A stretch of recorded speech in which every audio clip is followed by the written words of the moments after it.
It's the same thing as like a pipe or whatever. It's just a cannabis consumption device. It's a way to deliver your cannabinoids.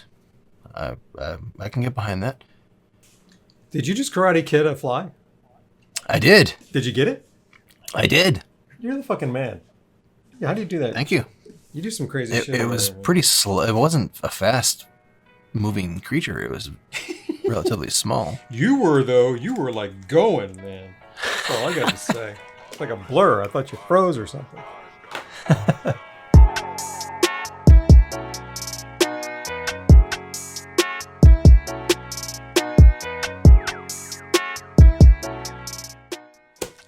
You guys, do you remember back in August or September, those of you who were watching back then, we kind of alerted you that there was something going on in the House and the Senate about a vape shipping ban.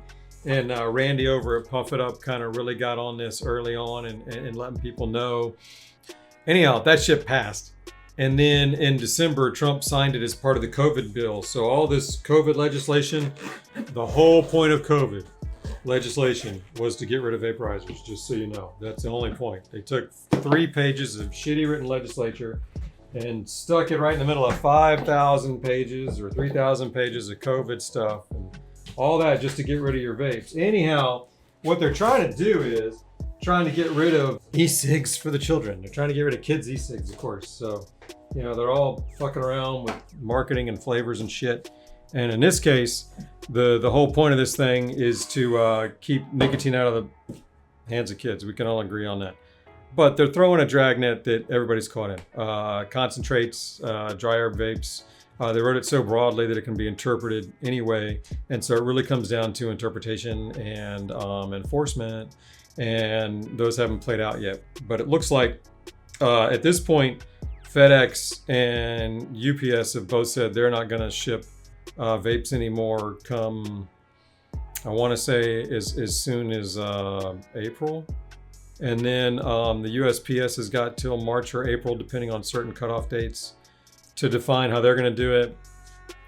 But at the end of the day, they're not coming after dry herb vapes, but they're casting a net big enough to catch them, and it's got to be scared. And you never know what's going to happen. I mean, they could interpret it and do all kinds of weird shit, and you know how they like to fuck with our industry anyhow. So, but anyhow, there's still some unknowns. We don't really know how it's going to play out. There's a lot of talk out there about it, and you're going to see some shifts going on. You know, there's already some sales going on in response to it, trying to make sure that you know, you can get things before they can't be shipped anymore. So if there is something that you really want in the U.S., you might want to think about getting it in the next month or so, just because it'll be easier for you to find. You'll be able to buy it where you want. It might be that you have fewer places to buy it soon. We'll find out. It's true. It's true.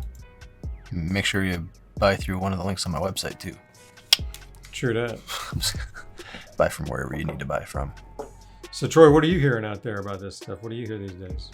Man, I hear mixed from everybody. Like I hear a lot of manufacturers just playing the I don't make vapes card.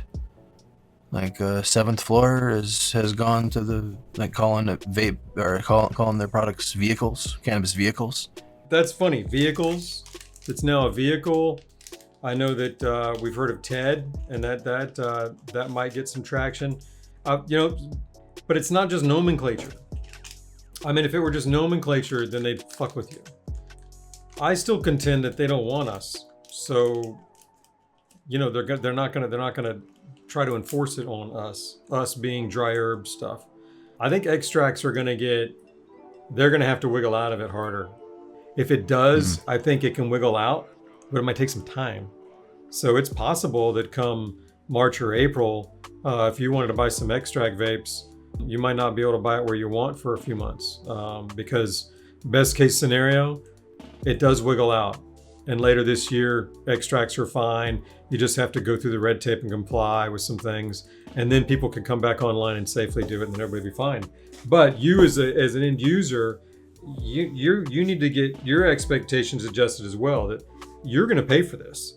I mean, this is the government. You know, at the end of the day, you're the ones getting fucked, because the shipping costs are going to go up, and that's going to get passed on to you. All kinds of extra red tape and distribution and all kinds of stuff. I mean, they're talking about now having to do age verification, sometimes maybe a little more intensely, signatures on packages always, and maybe even some other things. It's just, and some tax reporting. So if they come out and enforce that, then you've got to deal with all kinds of extra expense. The e-cig industry, they're getting that all day long. Like, a lot of people are not going to be able to make it over there. That they're shutting down already over there.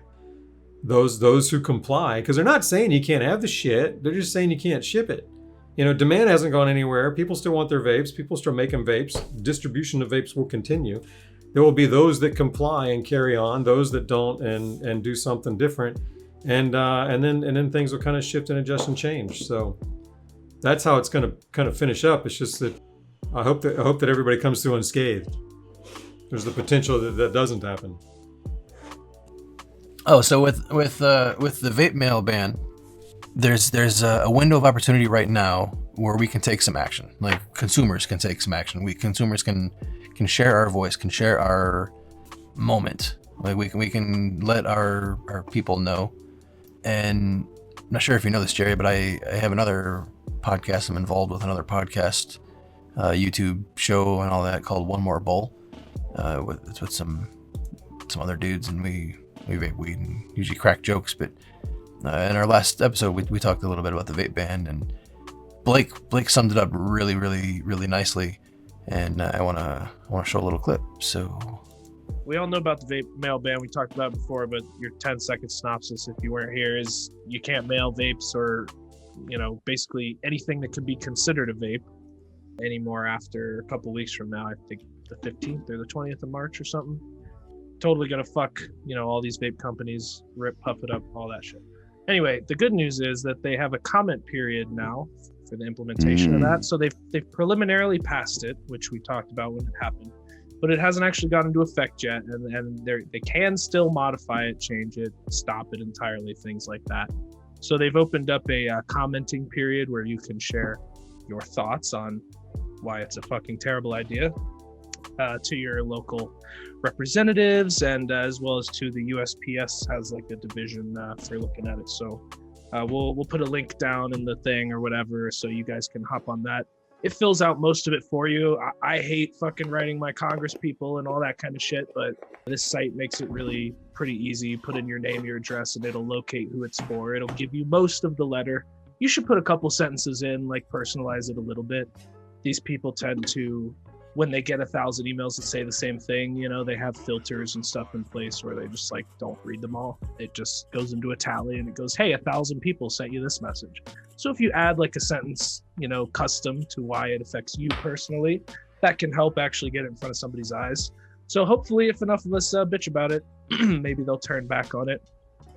I'm not holding my breath, but it might help. That's going to affect all of us, man. And if you're a nicotine vapor, you as well. Booyakasha. Well said. Yeah. And thanks, Blake, and thanks, Brian, from One More Bowl. Blake for saying the words so nicely, and Brian for editing that clip and doing all the editing on One More Bowl. Go subscribe to the One More Bowl podcast on Spotify or iTunes or on YouTube, whatever your chosen platform is. And that, while we were watching that, Kenny posted some comments, and he brought up some interesting points about the PACT Act, and it's not just about USPS and the vape mail ban. There are other things now involved with vaporizer transactions on the internet that involve, registering and tracking their information and submitting that information and maintaining like a list for 5 years. There's all kinds of other requirements to sell these vaporizers, even if nobody will ship them. Yeah, that's the accounting side of it. The back end and all the bullshit that they're going to do. And again, like I said, some will comply, some won't. At the end of the day, those that must comply are those that are interpreted as nicotine e-cigarette shit. So that's up for interpretation, and we'll see how that comes down. If it has to, it'll go to a court somewhere, because at the end of the day, dry herb vendors ought to be able to say that doesn't apply to us. That we're not. This has nothing to do with nicotine, and it's not a nicotine delivery system. It's electronic. It's for dry herb. Mostly for marijuana and for medical marijuana. So we'll see how that goes. But that's going to be the stance. If they start fucking with us. Okay. We'll see, man. I mean, they might not at all.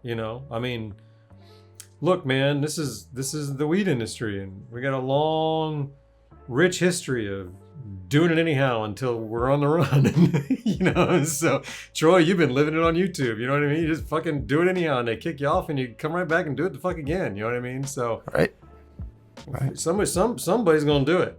You know what I mean? Somebody's gonna do it. So, and not illegally either. So there'll be a way to comply. So, Jerry from Planet of the Vapes have anything to say about the vape mail ban to close this thing out, officially or unofficially? Just I wouldn't panic or anything. Things have got to play out, but you'll still be able to get vapes. You know what I mean? I'm not worried about that. Extract vapes are going to be a little harder to get for a little bit. Dry herb vapes do not apply.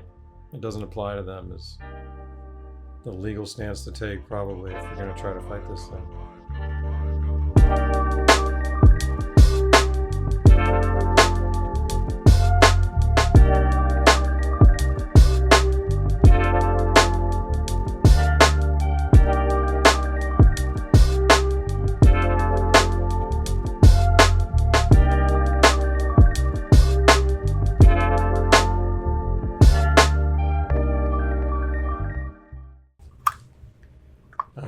Hello, my name is Mr. Large Brilliant Cut Grinder.